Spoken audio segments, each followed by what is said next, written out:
Yo, what's going on, guys? I'm back with another episode of Black Star Hoops. Yo, today we'll be going into game one of the Cavs and Knicks. That should be a quick one. And then I got some Spurs and OKC stuff I want to talk about. This should be a fairly quick video.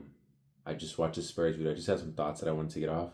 And I also wanted to recap the Cavs Knicks. Usually I'll add like clips of what I'm talking about. This video might not have as many just because it's going to be another game tomorrow, and there's two games here. It's going to take a while to find all the clips. I had some, but this video won't have that many clips.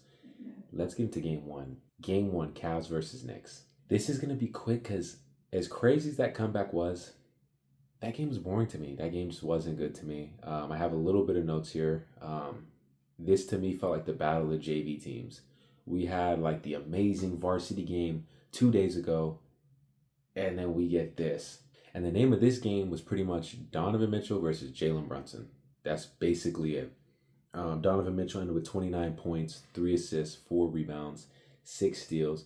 And then Brunson almost put up 40. He ended with 38, 6 assists, 5 rebounds, and 3 steals. The thing for me is in the East, these Eastern rounds, it's like these teams just take turns being ass. It's like, okay, I'm going to have a good quarter basketball and then disappear. You have an okay quarter, and then we'll flip again. Like, just who's going to be ass for 12 minutes at a time. It's not like game one where we saw, boom, Caruso's hitting, boom, Wemby's hitting. Like, we're going hit for hit. No, it's one team is ass, then the other team's ass. And that's the way it is. We saw it in the first round. The Magic come out, 45 points from Paolo, 45 points from Cade. Then the next game, the Magic missed 23. I've never seen anything like that. Missed 23 in a row. It's just not like a fun basketball experience. As the viewer, it's like, I'm tired. Oh, it's a comeback. Cool. But then who's going to shit the bed next? So this East should be quick. James Harden. What the hell are we doing? And the main reason that the Knicks came back was because James Harden was just barbecue chicken. I'll find clips of this. There'll be clips of this. So easy to find. On defense, James Harden, when he was defending, was 14 for 24. Dudes were scoring 58% of their buckets, and by dudes I mean Jalen Brunson, was scoring at will on James Harden. They were running a little screen. Now we got James Harden on Jalen Brunson, and everyone get the hell away. Kenny Atkinson, what are we doing? Your team is getting cooked. You're telling me you're okay. You're not okay. Emo is just taking threes at will, like he's Jalen Brunson. The whole team, James Harden's turned the ball over. Poor Donovan Mitchell is playing his little heart out. I need to check, but in the second half, I'm not even sure if Donovan Mitchell was scoring. He sold his soul for one half of good basketball, and the team left him. Let me see what he scored in that first half. Yeah, so in the third quarter, Donovan Mitchell has 10, which was amazing. Fourth quarter, he's got 3. And then overtime, he's got 0. So he didn't really show up in the fourth and overtime, but at what point is James Harden going to show up? James Harden had 0 in overtime. He only took 1 shot. And then in the fourth quarter, James Harden had 6. He shot 1 for 6. So it's like Donovan Mitchell is trying. It was just like this game was just kind of like a waste. I don't know. I mean, maybe I'm hating. Let me get back on rails. James Harden was barbecue chicken. Jalen Brunson was just taking him to church. Emo was just jacking up threes. What did he shoot? Emo shot 2 for 8. I'm not a fan of Emo taking that many threes. It was at the end of the shot clock and Emo's taking the 3. Sam Merrill tried his best. I think he shot pretty well. What did he have? He had 12. He shot 3 for 8, so he kind of did his thing. The next thing I want to talk about in this game is Dean Wade. These dudes were talking about Dean Wade like he was Gary Payton 2.0, about he's such a good defender. And I think Dean Wade is an okay defender, don't get me wrong, but we got to realize Jalen Brunson is a different beast. And in my opinion, I've seen games where Jalen Brunson gets completely taken out of a game by Sar Thompson. And that was one of the things I was worried about this playoffs was if Jalen Brunson had to see a Sar Thompson, you don't know what version of him you're going to see. Because when you're physical with him and you're all up in his face, it's kind of hard for him to get to the basket. You see him at the half court dribbling like with his back over here. And I was thinking, Dean Wade just isn't that guy. He's not athletic like Asar, and he's not physical. He is long though, but I don't think being long means anything when Jalen Brunson is as shifty as he is. On defense, when Dean Wade was guarding a dude, the offensive player was 6 for 9, shooting about 67%. So this defender really wasn't defending. And another thing is, you didn't see it this much in this game because OG wasn't playing like himself. I think he needs time after coming back from injury. But those flex screens, usually OG stands in the corner, the left corner, and Jalen Brunson will set him a flex screen. On some of them, we saw Jalen Brunson was able to get a bucket, but OG, when he dives, he's usually getting a dunk. Those flex screens were able to get James Harden on Jalen Brunson. And it's like, I mean, I don't know basketball as well as Kenny Atkinson or any of those guys. Obviously, those are professionals. But was that the best we can do? How was one flex screen from Jalen Brunson? Jalen Brunson is not setting screens like that. You should know the screen is coming because Dean Wade is such a good defender and James Harden's been playing for a million fucking years. And you're telling me this flex screen is all it took for Jalen Brunson to cook James Harden for a million possessions? Oh well. Overall, a hard watch for me. I didn't enjoy it. The Knicks couldn't shoot. Landry Shamet hit a couple clutch threes, which I enjoyed. Mitchell Robinson. Get in the lab, bro. Just for like 45 minutes. Just get in there, watch one YouTube tutorial on how to shoot a free throw, and shoot some free throws. Because, dude, I have been having a long day, man. And I come back and want to watch some basketball, and I have to watch Mitchell Robinson miss fucking 7 free throws in a row. What are we doing? You're a grown man who gets paid millions of dollars. Make your goddamn free throws. Overall, I need to see a little bit more from OG. I know he just came back. He didn't shoot well. I think he shot 2 for 9, 1 for 6 from 3. I'm not too rough on him just because he just came back and he's been amazing. So I think OG will get back into the swing of things. Overall, this game, like, I don't think I got much to say. Cat had 7 turnovers, but he had some good passes. He had some good passes in the lane. Josh Hart was okay. I don't know. Nothing I really want to say about this game except shout out Jalen Brunson. He really saved this game. I'm going Knicks in 5. I think maybe Donovan Mitchell can have a 40 ball and steal a game. But with the way this team is playing, I mean, Jarrett Allen, at the beginning I was like, Jarrett Allen's going to be on something this game, but he ended up 10 points. He shot 50% from the free throw line and shot only 6 shots. I know he's not the scorer, but in Game 7, we saw him attacking the basket. I mean, Cat only had, he had 4 fouls, but like, I feel like Emo and Jarrett Allen, you got to get Cat in some foul trouble, especially with James Harden there. And Donovan Mitchell, I don't know. Get Cat in some foul trouble or something. I don't know what you guys got to do, but I'm going Knicks in 5. Moving on. Spurs versus OKC. This game also kind of made me mad. Maybe I'm just a hater. I don't know. But let's get into this one. OKC wins this one. I think it was by like 7 points. OKC ended up winning. It looked like they had the lead pretty locked down until that last couple minutes when San Antonio came back. SGA, I'm glad he played well. I didn't really have any doubts about him after game 1. I think he had some time off. He was getting adjusted. But overall, he played well. 30 points, 9 assists. He had 2 good blocks. Overall, the team did what they needed to do. They shot better.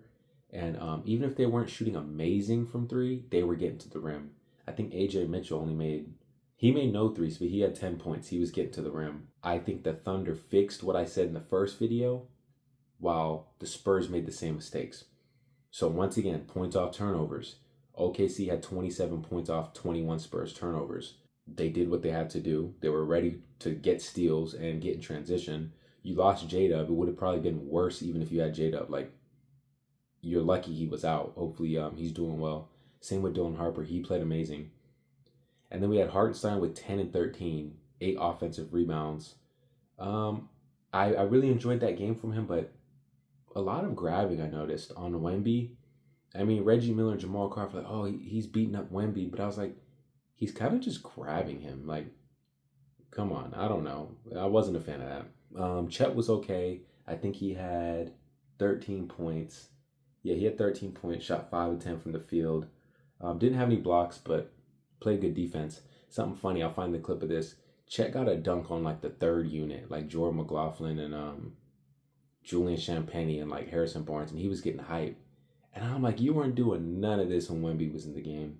Caruso showed up again. I think he shot 50% from three. No, 75%. He shot 3 of 4. He ended with 17 points, 5 assists, a plus 18. I think that was the high for the game. Shout out Alex Caruso. He's been amazing. He might end up the Western Conference MVP if they win this. Unlike last game, I feel the Spurs had their back against the wall and OKC took full advantage. They got to the rim. They offensive rebounded. They crashed those boards. I don't think they won the second chance points, but they still crashed that offensive board. Moving on to the Spurs. There's a lot of things I got to say about the Spurs. OKC had 14 steals. I think most of those turnovers were unforced by Stephon Castle. Bro, you need to take care of the ball. He's throwing lazy passes. He's dribbling off his foot into the backcourt. He got a backcourt violation just dribbling. When OKC attacks him defensively close to the half-court line, it seems like he kind of forgets what to do. It's only his second year, so I don't want to be too critical with him because he's still amazing. He still had 25 points. He still, how many assists did he have? He had 8 assists. He had 9 turnovers. He had 11 last game. I'm not a fan of what he was doing with the ball, and I'm not a fan of his threes. He was taking some desperation threes. But overall, I don't think you can be too critical of a guy who's in his second year putting up 25 points. He led the team. But on the topic of Stephon Castle's turnovers, I'm going to say it again. They need De'Aaron Fox. It's getting bad. I think De'Aaron Fox will alleviate a lot of that pressure from Stephon Castle. And in that second half, I feel like they tried to get the ball out of his hands as the main ball handler because he was turning it over a lot. And Dylan Harper ended up getting injured. But before that, I saw some plays where they get the rebound, they give it to Harper and let Castle go do his own thing. But my only problem with that is I feel Stephon Castle a lot of the times kind of needs the ball because he's not a spot-up shooter. I mean, he's kind of been, but in general, he's not a spot-up shooter. He needs to attack and get 2 feet in, which is similar to Dylan Harper. Obviously, Stephon Castle is a little bit more athletic and has a little bit better vision, I think. But overall, if he's going to be playing like this with the ball in his hands, I'd rather Dylan Harper. I don't even know.